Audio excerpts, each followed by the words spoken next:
ასლან მურზასა და მზვერავების ამოტანილმა ამბებმა ცოტა დააბნიეს სურხაის შამხალი. ან მობერებულა და მოჩლუნგებულა კახთბატონი, ან საოცარი ოსტატობით მოქმედებს. როგორ დავიჯერო? არ მომელის? არც იგი ასე გულუბრყვილო, ვერც მე ჩამთვლის ასე უძლურად. ნამდვილად მოძალებულან თურქნი. ამ დასკვნამ ააჩქარა. წინ გახსნილი და ულაშქრო ძეგამ ბაზარი ელანდებოდა. აღარც დარუბანდ შექის ლაშქრის კახეთში შეჭრის ცნობას დაელოდა. მდიდარი ნადავლის შოვნის სურვილმა არც თუ მცირე ძალა და სიჩქარე შემატა მთის მტაცებელს. უცილებლად საჭიროს და ფრიად სარფას, ახლა ადვილად შესაძლებელიც ენას კვებოდა. ვის არ შეაცდუნებდა ასეთ მრავალ მიზეზთან მთხვევა? მაინც ასლან მურზას მონათხრობმა ერეკლე მირზას სამართალმა დაარწმუნა. არა, კახთბატონი არ არის ძეგამს, მაშინ დიდი ლაშქარით სხვაგან იქნება. არა იქ, ძეგამს, დიდარსა და სანდომს. მთის გადასავალზე რომ ავიდა და კახეთს თვალი გადაავლო, მაშინ შეუტოკდა გული. ეს უბრალო თარეში როდი იყო არამედ ნაერთი დაღესტნის ძალა უნდა ჩაეყვანა ძირს. იქ კი თვალუწვდენელი თეთრ ფაფუკა ღრუბლის ზღვა ეფინა. ენიცის რას ფარავდა ღრუბელი?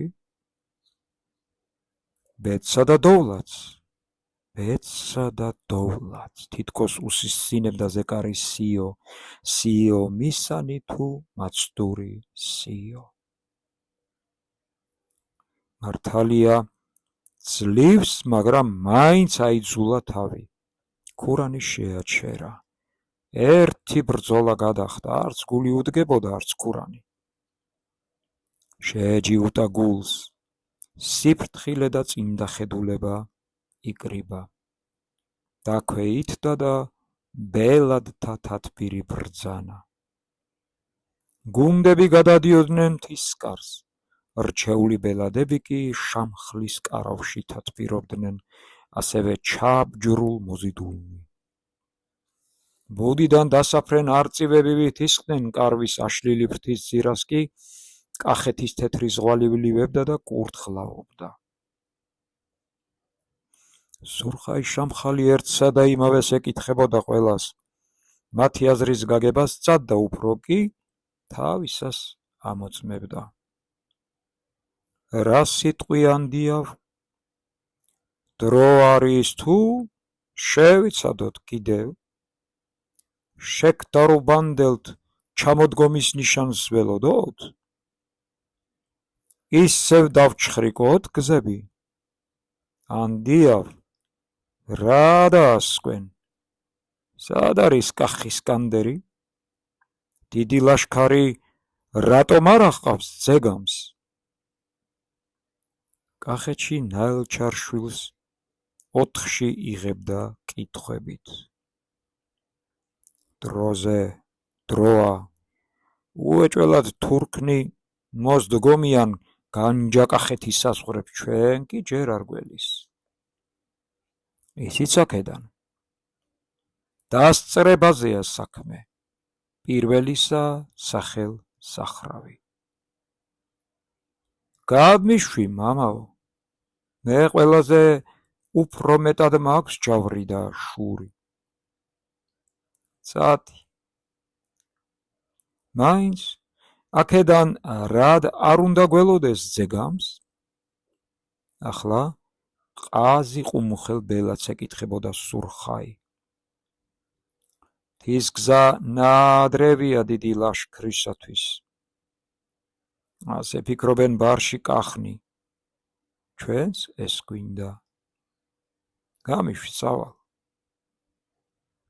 წადი. არა მაინც რა მიზეზით არ ჩანან კახნი? ეძიებოდა ავარელ ბელაც. ფარხად ფაშა. აი მიზეზი, მოკლედ მოუჭრა მანაც. წავალ. წადი.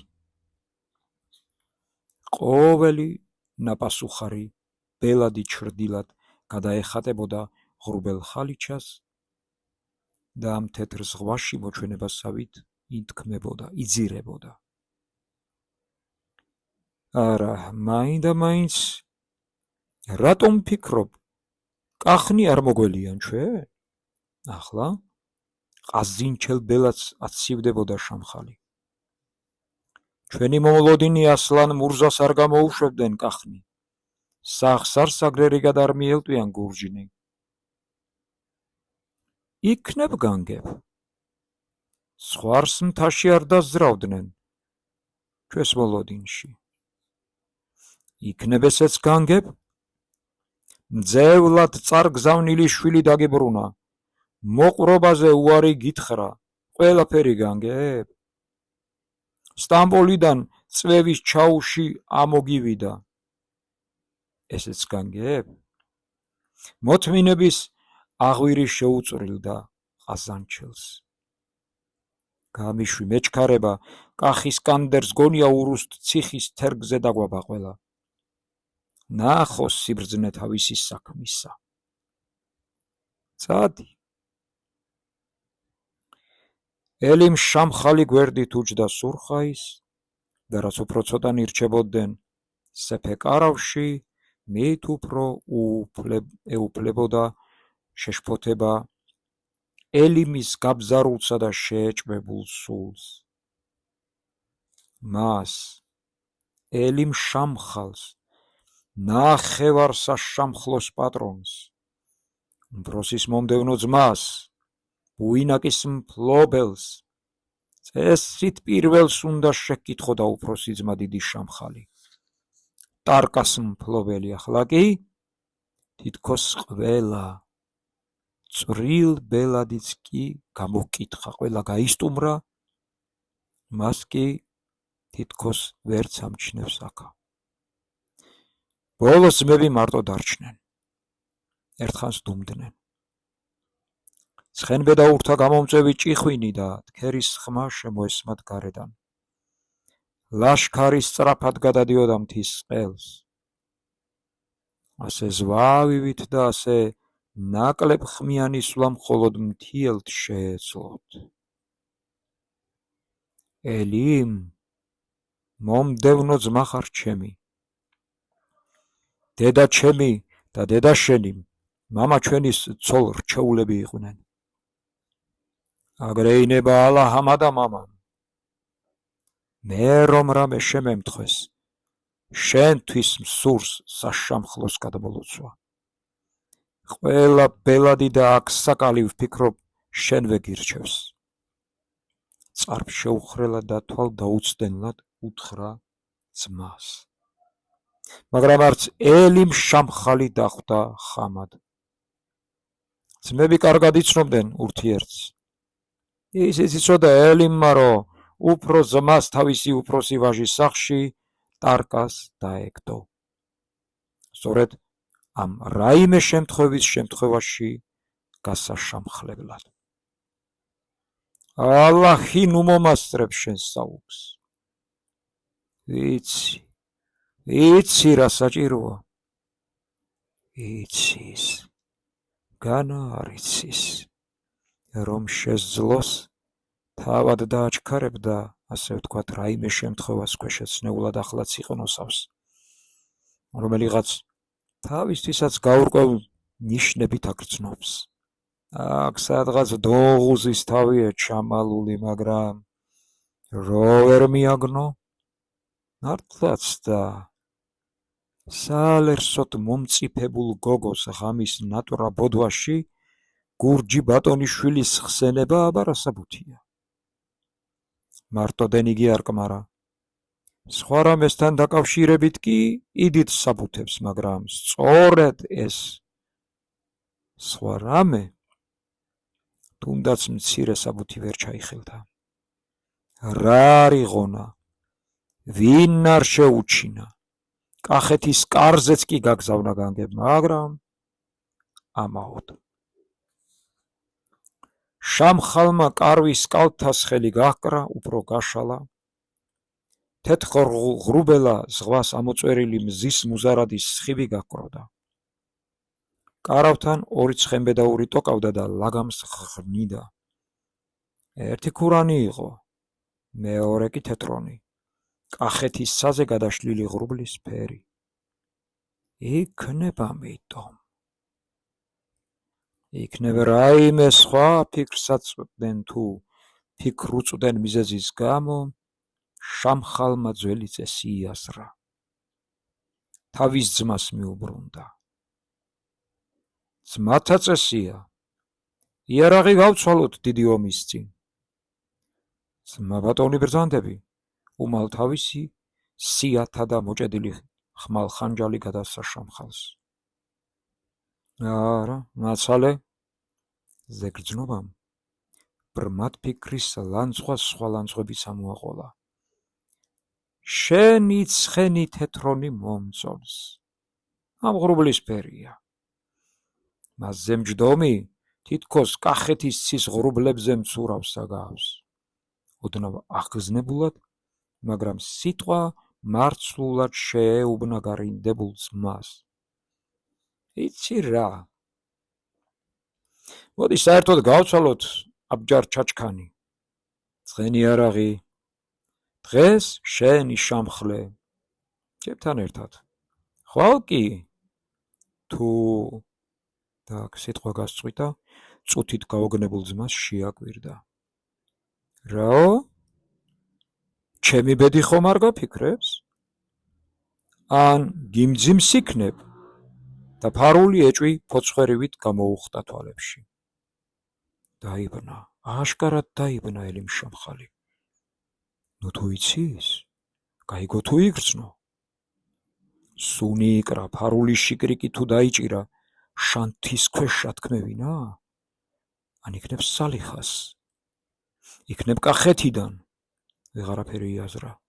სიფითრის დასაფარავად ჩაფხუტი ჩამოიფარა სახეზე, გადმოიძრო და ფერხთით დაუდო შამხალს. ახლა თავის ჯაჭვის პერანგს დაეზიდა. თავზე გადმოივლო და შიგ განგებ გაეხირა. დაახანა. გაული საბარას იზავს, დაბნეული იერი და ფირმკრთალობა. ვიდრე გადაიძრობს გაულის ალბათ. ოლან, შამხალმა თავის მეაბჯირა იხმო. აი ახლა კი გაერკვევა თუ მიმხდარია. ყველაფერი უმალ მორჩება. თუ არადა, კიდევ ვინ იცის. ელიმს შულს საფეთქლის არეში ტგუშივით უბაგუნებდა ალღოაშლილი ფიქრი. ვიღაც მოეხმარა. აბჯარს ახდის. როდესაც გახდის, იქნებ თავიც წააცალოს, რკინის ეკლებიან ჯაბალას გააყოლოს. ელიმმა ჯაჭვის რგოლ ფორეთში გააპარა თვალი. ირიბად გახედა უფროს ძმას. შამხალი თავად იხსნიდა ბუზმენტებს. გული მოიოკა უმცროსმა. არა, ვგონებ გადავრჩი. და როდესაც მეაბჯრემ ჯაბალა გადააძრო, ელიმ შამხალი უკვე დაოკებულ სახიანი იყო. თავის ხელით მიართვა აბჯარ ჩაჩქანი და მისი მიმყოლი. ძმა ძმისთვის, ამ დღისთვის. დააგიფასებ, ევალა, დააგიფასებ. და ცოტა ხნის შემდგომ ძმები შამხლები თავქვე დაეშვნენ. ორივეს ჩაფხუტები უკვე საბრძოლოდ ჰქონდა ჩამოფარებული სახეზე, ხოლო ოლან მეაბჯრის გარდა არ ვინ იცოდა მათი სახეცვლა თუ ბეჭშებრუნება. და რომც გაეგო ვისმე, სულ ერთია უკვე გვიან იყო მისი ცნობება იქ, სადაც ჭირდებოდა ერთ-ერთ შამხალს. ლაშქარს უფროსი შამხლის სახელით უშუალოდ ელიმ შამხალი განაგებდა, პირველ სარდლობდა. თანაც მიბორკილებივით სულ ერთად იყვნენ. დაღესტნელებმა ჯიქურად ჩაქუსლეს ხეობა და როდესაც ღრუბელსა და ვიწროებს ჩასცდნენ, უფრო უჩქარეს სვლას. გზაზე არ ვინ ჩანდა შემფერხებელი. ახლა სულ გათამამდნენ მთიელნი და ხეობის ბოლოს ჩადაბლებისას არც კი მოუცადეს დანარჩენ გუნდებს. უკვე ყველას ეჩქარებოდა. საერთოდ პირველ მიმსვლელნი სისხლის გამღებნი, მაგრამ ნაღების ამღებნიც იყვნენ. დღეს კი ყველაფერი დიდ ნაღებიანობას ამორბედებდა. მაგრამ სრულიად ულოდნელად და სადაც ყველაზე ნაკლებად შეიძლებოდა ამის წარმოდგენა, მეთოფეთა ძლიერ სანგარს წააწყდნენ ლეგნი. პირველი სისხლიც ჭარბად გაიღეს. შეჩერების ზალა აღარ იყო. დაცემულ მეწინავეთ უკანანი გადაევლნენ. სანგარს მიატანეს, მაგრამ კახთ სანგრის წინ პირწაფარებული ორმოები გაეთხარათ. შიგ ჩაიჩეხა ბევრი მომხდური. აირია ცხენკაცი. დარჩენილნი შეფერხდნენ და ილტოდნენ უკან. ახლა შემოვლას სცადეს. დაბალ ტყეში შეიჭრნენ ცხენდაცხენ ჟოლოსა და ჭინჭრის ბუჩქნარ ნარევი ველობით ჩანდა შიგ. იქით მიატანეს, მაგრამ უეცრევ შუბებით აიჯაგრა ჭინჭარი. წვრილი ტყიდანაც გადმოდგნენ აბჯროსნები, ხოლო დამფრთხალ ცხენმხედრებს მრავალი ისარისწოდა ყოველ მხრივ. ტყეწვრილში და ჯაგებში ვერ იმუშავა ცხენმხედარმა, ვერ გამოვიდა ჯიქური ერიში. ასპარეზი ქვეითებს დარჩათ. მაშინ იკადრეს ბელადებმა გამობრუნება და თავგზააბნეული ლაშქრის შემოკრება, უკანმავალი გუნდების ლოდინი. როდესაც შამხალიამ სურათს ააწყდა, უმალ მიხვდა, რომ კახ ისკანდერმა აჯობა ფანდებში და იგი მთელი ლაშქრით ურთ ბარში ჩამოიტყუა. ფანდში მაჯობე, მაგრამ ახლა ხმალცხენიც ვცადოთ. გასძახა სადღაც ტყის სანგრებში ჩამალულ უხილავ ალექსანდრეს და თვისი ლაშქარი დააჯგუფა. უკან დაიხია, რომ კახს საფრებისთვის განის ხეობით გადაევლოთ, მაგრამ თავარი მარცხი აქ მოემზადებინა კახთ ბატონს. ხეობის ვიწრო წელში წეღან ჩამოვლილი მთის გზა უკვე ჩახერგილი და მოჭრილი აღმოჩნდა. ეს რაღაც ნიშნავს? ნუ თუ ხაფანგში ვართ. საიდან ჩდებიან ეს უხილავნი კახნი? შამხალმა ისევ შემოაბრუნა ლაშქარი და საოცარი სისწრაფით აღმოსავლეთით გადმონგარ უტყეო ხრიოკს მიაშურა. ალექსანდრე მთის კერძო ზურგში უდგა მთიელთ.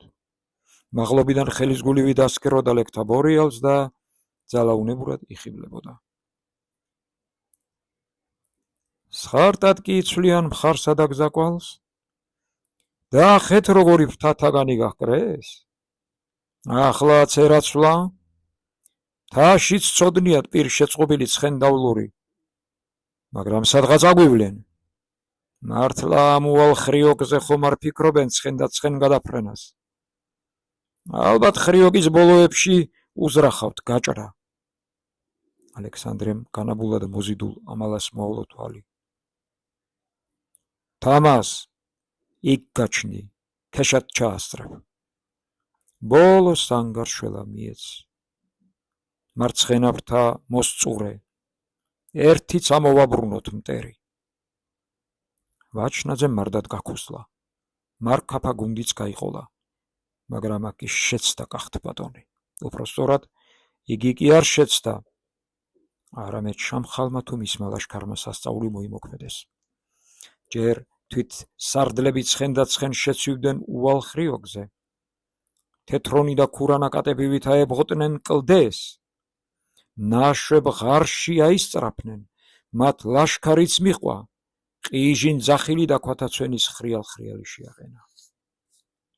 ახევებული კახნი უმზერდნენ ამ საოცარ სანახაობას და არ ჟეროდათ ნუ თუ ამ კლდე ხრიოკზე შესაძლებელი იყო ცხენდა ისის დიდი ლაშქრის აყვანა. ჯიხვების დიდი ჯოგი მინახავს. იმასაც ვხედავ და ხემაგათასაც შეფრინდნენ? ვერ ავლენ. ვერ დავიჯერებ, კვირობდა ალექსანდრე. დაღესტნელი ცხენოსნები კი აღმაილტოდნენ. ზოგნი გორდებოდნენ, ეცემოდნენ, ქვეითდებოდნენ, შიგადაშიგ ვეღარ დგებოდნენ. ქვების ნაშვავი ხრიალობდა. კამარობდა ლაშქრის თავზე თუ ზურგზე. ფაფარა ზვავი კი უსწორმასწოროდ ხან გაშლილად, ხან გაბაწრულად მაინც სულ წინ, სულ ზევით მიილტოდა. მიიხოკებოდა. სულ წინ კი თეთრონი და ქურანი. ვაშა, ცხენ ვაშკაციანად ვაშა. ასე წაგვივლენ. ასე წაგვივლენ, რას ვიფიქრებდი ასეთ კლდეზე? წაგვივიდნენ და ისა. აი, მტერიც ასეთი უნდა. ამირანი კარსაბამ და კლდეს, ამათ კი სავალი შეაბეს. მტრის ვაშკაცობაც და საფასია. ხეობის თავიდან ქეშა ქვევით ჩახყურებდა ალექსანდრე და სავალს ზომავდა. თავისი სადგომიდან ხრიოკი ქედის ჩამავალ ნიღრს რომ ჩაჰყოლოდნენ კახნი, იქნებზეთ ხრიოკის ფაფარზე მიესწროთ. გზა ეყელათ ლექტათვის. ვერა, ვერ მიუსწრებთ. გადავლენ და კატეხის გზით გაგვეცლებიან. განსაჯა ალექსანდრემ და უეცრად დასცხა. გადაგვასწრებენ და მერმე? ზარი დაეცა კახთბადონს. ზარი დაელდა, მაგრამ სრულიადაც რომ არის სურვონ გაცლა? ხრიოკ გადავლილ ლაშქრიან შამხალს თვით ძეგამამდე ვინ უდგას წინ? ვინღა? მომყევით, გაბზარული ხმით შესძახა და ხრიოკი ქედის თავს ჩამოყვა ზემოდან. უნდა მიუსწროთ. აი, თხე მაკვეთილზე. უნდა თორემა აღარ დაამთავრა. მათრახს გააყოლა სათქმელი. მთელი მარქაფა მეფის პა მიხვა. მაგრამ ცხენ, თუნდაც თავქვე ფრიად საძნელო გამოდგა ხრიოკის ქედქეცვლა. ფრთხებოდნენ და ფერხდებოდნენ ცხენები. სავალი ეშლებოდათ ფლოქვებ ქვეშ, თანაც ვიწრო დანის პირივით ქედზე დაწალიკებით მოუხდა ცვლა. თხემკვეთილს შორი ახლოს რომ წაადგნენ, თეთრონი და ქურანა უკვე თხემზე გასული შენიშნეს. ამოგვასწრეს ამ წყეულებმა. და მუხდა სისხლული საღარი ისევ ჩაახრიალა კლდეზე. არიქა კახნო, მისწრებაზეა ყველაფერი. მაგრამ ზეთხემის თავზე კიდევ შეფერხდნენ. ძნელად შემოსასვლელი ქვა ცხვირი შეხვდათ. გაიხირნენ. ქვეითად ჩაუხდით, არიქა. და ბოლოს თხემკვეთილზე რომ ჩაიჭრნენ, მთიელთა ლაშქრის მთავარ ტანს უკვე გადავლილი ქონდა ხრიოკი. ახლა აღმოსავლეთის ფერდის დიდ ნაშვავებზე თავქვე მიაჩქარებდნენ უკანა ფეხებზე ჩამჯდარ ცხენებს. თხემკვეთილზე და ხრიოკის დასავლეთ ფერდობზე მხოლოდ ქვით დაკოდილთ ან ცხენდაკლებულთხა მოუსწრეს და მუსრი გავლეს კახთა, მაგრამ ეს არ შველოდა საქმეს. შეძრწუნებული ალექსანდრე ჩაჰყურებდა შვავის კალთაზე თავადაც შავად ჩაგორებულ მტრის ლაშქარს. ხეობაში ზათქით ჩაშლიგინებულ ფაფარაყრილ გველეშაპს გავდა ხაფანგიდან თავდაღწეული მტერი. წინ კი აუცდენელ მარცხს ლანდავდა მეფე. აქეთა მხარეს აღარც ერთი კახი არ იდგა საფრად. დაიბნა კახთბადონი. ვეღარაფერი იღონა. მოქმედების უნარი მოუსხლტა ერთი წამით. რას ვიფიქრებდი? ასეთ ხრიოკზე. ლოდები! დაჭრილივით დაიღრიალა, გადავარდა ცხენიდან. დიდი ლოდი დაზრა და ქვევით დააგორა. დაბორიალდნენ კახნი. აქ აღარ იყო გარჩევა. მეფე თუ გლეხი. თავად სარდალი თუ ყმა მებრძოლი. ყველანი ლოთფი ქალებს შლიდნენ ქედის ფაფარზე და ქვევით მოძრავ ფაფრებს შვავად და მეწყრად აწევდნენ. შეძლების დაგვარად მარდათ ვიტოტნენ ლეკნი. კახნი ჩამორჩნენ, თორე კახური ქვა თავდაღმართში მალე სწოდა მტრის ლაშქარს. ისევ ყველაფერი აირია და მოძრავდა. ქვა და ცხენი, ყიჟინა და ხრიალი, შვავის გრუხუნი და ვაიკუნესა. დიდი ზიანი ჰქონდათ ლეკთა. მაგრამ ალექსანდრემ იცოდა, რომ ეს უძლურების სიბრაზე იყო. ყოველივე ამაოთქმნილი. ზურგში დაშენილი ქვა და ღორღი წინ ვერ დახვდებოდა მტრის ლაშქარს. ხოლო ბარში გაჭრილი მტერი ძეგამსაც აიკლებდა და ზურგშიაც ჩასცხებდა შერმაზან სარდლის ლაშქარს. გველცეცხლი ეტაკა მეფეს. თითქმის აზრი მოუსხლიტა, მზად იყო თავადაც გადაჰყოლოდა დაგორებულ ქვებს ოღონდ წინ გადასდგომოდა შამხალს. ზედაც ზამბუკალების შორეულმა გრუხუნმა ამცნო, რომ შაჰ დარუბანდის ლაშქარსაც შემოეტინა შარბაზანისთვის. დაწყებული იყო ციხე-გალავნის წინასწარ ნაზრახი მეორე ხაფანგი. მტრის ჩასაჩეხი ბრძოლა. ვაი, რომ ახლა ყველაფერი უკუღმა გამოდიოდა. მძიმელოდი თითქოს ქვევით გადააგორა. მაშეს რაღა აწევს გულზე და კვიდიხზე. მოშალეთ ყოველი საფარი. ძეგამს ჩაასწარით, ყველა ძეგამს. მეფეს შათირნი ეხმევდნენ ირგვლივ, მაგრამ არავინ დაძრულა, ყველაფერი ამაო იყო. ფრთები იყო საჭირო, კახთა კი მხოლოდ გულები ჰქონდათ. დაღესტნის ლაშქარმა კი დიდი ნამარცხით ჩაათავა ხრიოკნაშვავი და გაივაგა. აქ შემოიკრიბა შამხალმა თავისი შეთხელებული, მაგრამ აიც მჭიდრო სპა. თუ გავცდით ხაფანგს, ახლა აღარავინ გვიდგას თვით ძეგამ ბაზრამდე, გადაზახა გუნდებს და პირდაპირ ძეგამისკენ დაძრა ცხენი. ხრიოკის თავზე ალექსანდრეც მოახტა სახარს. ყველა ძეგამისკენ, ფეხ მაინც, ყველა, ერთით შეზახა და თავადაც ნაშვავზე ჩასხლიტა ცხენი. ახლა კი ყოველ მხრივ გაიფანტნენ შათირნი. კახნი უკან დაედევნენ მტრის დაწინაულებულ ლაშქარს. მაგრამ უეცრად ომის ბედი კვლავ შეტრიალდა. შესტექით! ალექსანდრემ ცხენს ძალუმად უგრიხა კისერი. ადგილზე დაასო. ვაშა სარდალო, თამაზ ვაჩნაძე ვაშა. ომი მოიგო მაგან. საბედისწერო ხრიოკი ბედის დავაკებულ ბოლოძირიდან სრულიად ულოდნელად კახთა მარცხენა ფრთა გამოიშალა. წუთიც და იგი ქეშად ლეკთა ლაშქრის მეწინავეთ ეძგერა. გაჰკვეთა და პირველ გაცეცხლებულ ცხენ დავლურზებე ნირი შეურია. მარცხენა ფრთის შესამტკიცებლად გაგზავნილმა თამაზ ვაჩნაძემ რაიხილა მტრის ლაშქრის ხრიოკზე შეჭრა, შეშფოთდა. მან იცოდა, რომ ხრიოკს მიღმა აღარ იდგა კახთა საფარი. იაზრა, გაბედა კიდევაც და თავისი ნებით მეფის განკარგულების გარეშე მარცხენა ფრთა გააშიშვლა. დაზრა. ხრიოკეც ვაკეძირებით შემოუარა და ძეგამის გზისკენ გადადგა ველის საფარად. მას არც თუ დიდი გუნდი ყავდა, მაგრამ რიხით მიჭრამ კვლავ დააბრუა შამხალი. მაშ ისევ ხაფანგში ვარ. ისკანდერ შაითან საქაცყოლია ლაშქარი. ეს უკვე სარდლისა და ლაშქრის გულთამხნეობის ზღვარი იყო.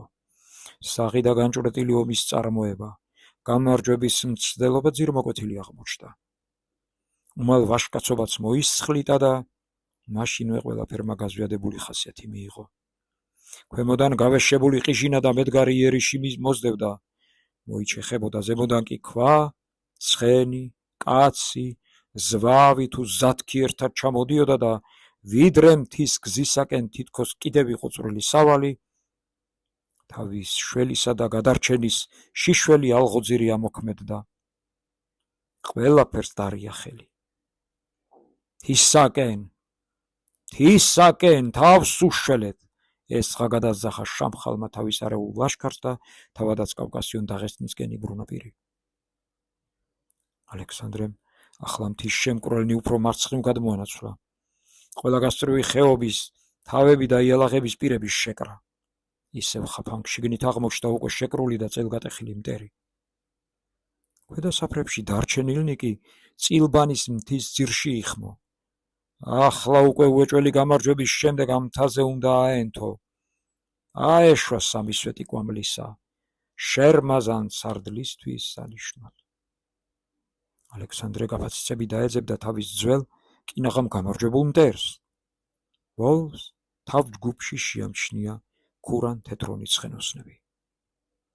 სურხაი შამხალი თავად, აბა ახლა კი ხელში ჩავიგდოთ უნდა. უკან დახეული მტერი კი ჯგუფ-ჯგუფად დანაწილდა. თაბუჩქნარ შეეხიზნა. სურხაი შამხალმა ახლა კი ალღო აუღო. ცალკე უფრო შეძლებდა გადარჩენას. ძმას უგანა და მცირე ჯგუფით მარჯვნივა ეკიდა იალაღის მთას.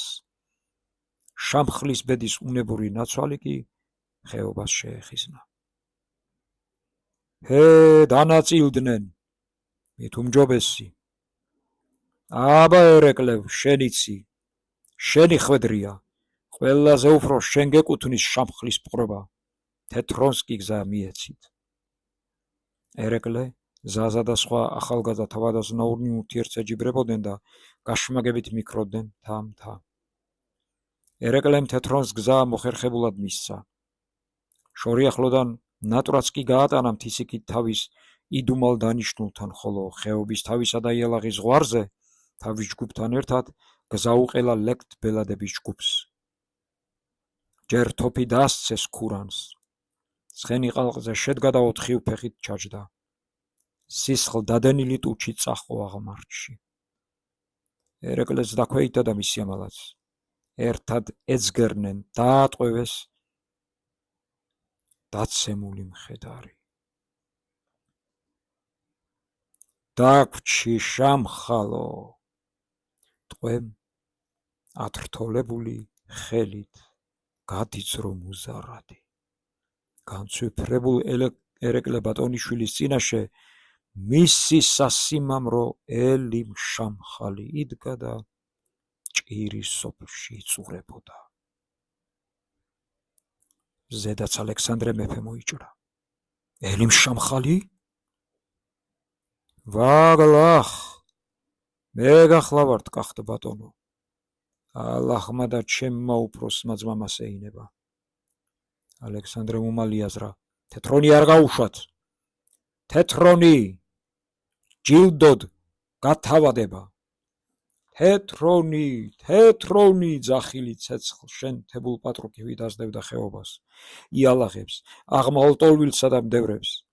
მრავალი მებრძოლისა და ახალაზნაურის ცხენი შეეწირა ამ გათავადებას, მაგრამ უკვე გვიან იყო. იალაღებზე აჭრილი თეთრონი მალე თეთრ ნისლში ჩაილია და სრულიად გაუჩინარდა. ეს დიდი გამარჯვება მარცხად ჩაბითვლია. დავარდნილი კილოთი წამოიძახა ალექსანდრემ. გამაცალეთ. მათრახის ტარით ბედოვლად დღეზე მიუჩვენა.